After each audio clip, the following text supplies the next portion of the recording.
আমি আজি মোটামুটি 15 টন ৰঙালাও আমি কলিকতাত পঠাবলৈ পঠাইছোঁ আৰু আছে আমাৰ মোটামুটি 100 টন 80 90 100 টন মান হ'ব মাল।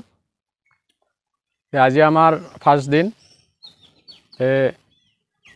চৰকাৰৰ ফালৰ পৰাও আমি বহুতখিনি সুবিধা পাইছোঁ আৰু হয়তো আমি আগলৈকে আমি পাই থাকিম। আৰু ধৰক আগৰ পৰা আমি ধৰক এই ৰঙালাওটোতো আমাৰ 1 নম্বৰত থাকিল। ইয়াৰ পিছতে মাকৈ আছে, বেহাৰ আছে, এইখিনিয়ে আমি আসলে 8-10 জন বুলি নহয়, আছে আৰু আছে, কিন্তু আমি 8-10 জন মানুহ মানে কৃষকে একগোট হৈ মানে খেতিটো আমি কৰি আছোঁ। 9 টকা মূল্যত দিয়া গৈছে মানে আজিৰ ডেটত, আৰু ক'ব নোৱাৰোঁ আগতটোতো মানে হয়তো বাঢ়িব। নমস্কাৰ, মোৰ নাম প্ৰদীপ পাল।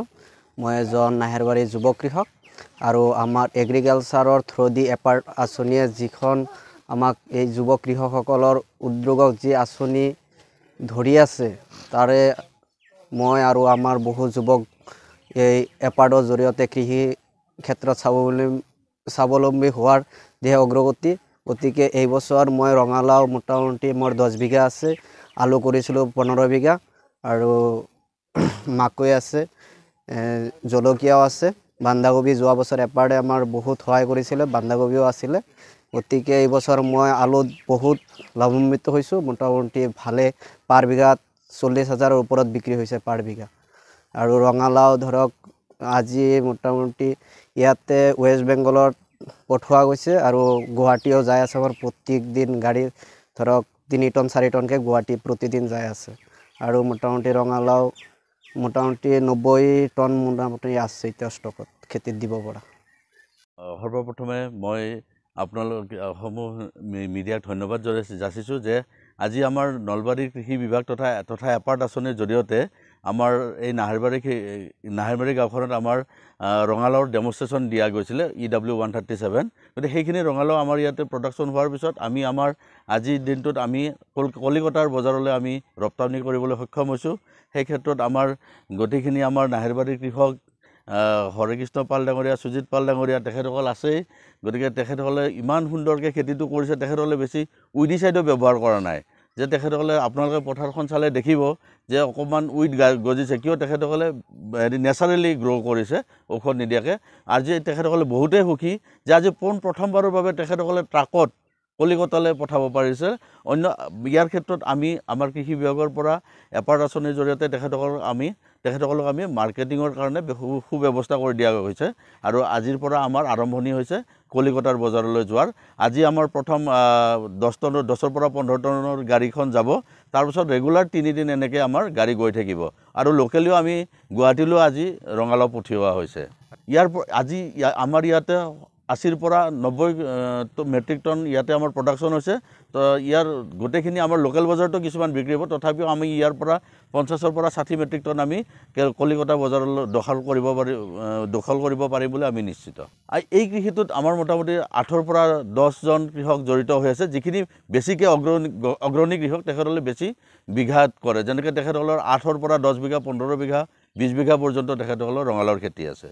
নিশ্চয়কৈ আজি আপুনি দেখিছে কেনেকৈ তেখেতসকলে প্ৰথমবাৰৰ বাবে যে তেখেতসকলে ট্ৰাকত তেনেকৈ লোড কৰি কলিকতাৰ বজাৰ দেখিবলৈ পাইছে। আৰু চবৰে মুখত দেখিছে হাঁহি বিৰিঙিছে, কিয় আমাৰ লোকেলত যদি বিক্ৰী কৰিলে হয় তেখেতসকলে উচিত মূল্য নাপায়। যদি ইয়াৰ পৰা লোকেল বেপাৰী লৈ যায়, তাৰপিছত আৰু হোলচেলাৰক দিয়ে। গতিকে ইয়াতে আমি কি কৰিছোঁ, এপাৰ্ট আঁচনিৰ জৰিয়তে আমি মিডিলমান নোহোৱাকৈ আমি ডাইৰেক্টলি কলিকতাৰ ব্যৱসায়ীৰ লগত আমি তেখেতসকলক লিংক আপ কৰাই দিছোঁ। গতিকে এই ক্ষেত্ৰত এটা সুবিধা হৈছে, তেখেতসকলে বাল্ক কোৱাণ্টিটি মানে ট্ৰাকৰ হিচাপত একেলগে বিক্ৰী কৰিব পাৰিছে। আৰু পইচাটো তেখেতসকলে একেলগে কেছ পইচা পাইছে একাউণ্টত। গতিকে তেখেতসকলে নেক্সট যিটো ক্ৰপ কৰিব তাৰে কাৰণে তেখেতসকলে যোজা কৰিব পাৰিব। এইখিনিতে এইটোৱে আহ্বান থাকিব যে তেখেতসকলে যাতে একগোট হৈ অকলে নকৰি একগোট হৈ FPC গঠন কৰি বা কৃষক উৎপাদক গোষ্ঠী গঠন কৰি যাতে তেখেতসকলে একগোট হৈ উৎপাদিত সামগ্ৰীখিনি একেলগে এখন ধৰক যেনেকৈ 1 কেজি বা 2 কেজি বা 1 কুইণ্টল 2 কুইণ্টলকৈ বিক্ৰী নকৰি তেনেকৈ মেট্ৰিক টন হিচাপত বিক্ৰী কৰিলে তেখেতসকলে আৰ্থিকভাৱে অৱশ্যই লাভান্বিত হ'ব। বছৰি আমাৰ ৰঙালাও বিক্ৰী কৰি মোটামুটি 2 পৰা 3 লাখ টকা ৰঙালাওৰ ক্ষেত্ৰত ইনকাম হয় একজন কৃষকৰ।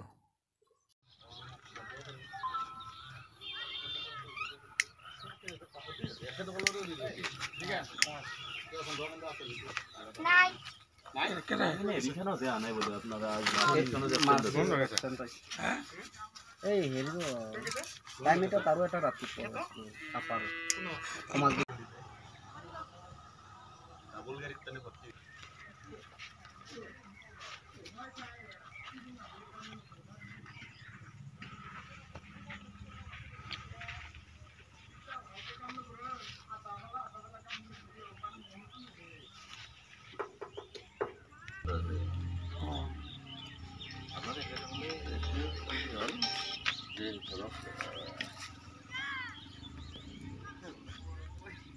লাষ্টত ৰঙালাও টাকত লদল আৰু আমাৰ না কি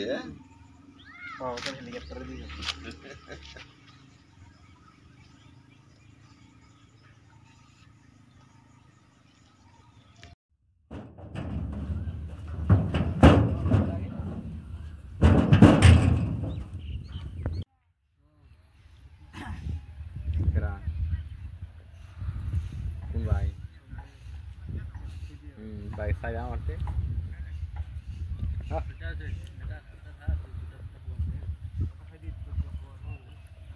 Tunggu kono gesa. Tunggu kono gesa.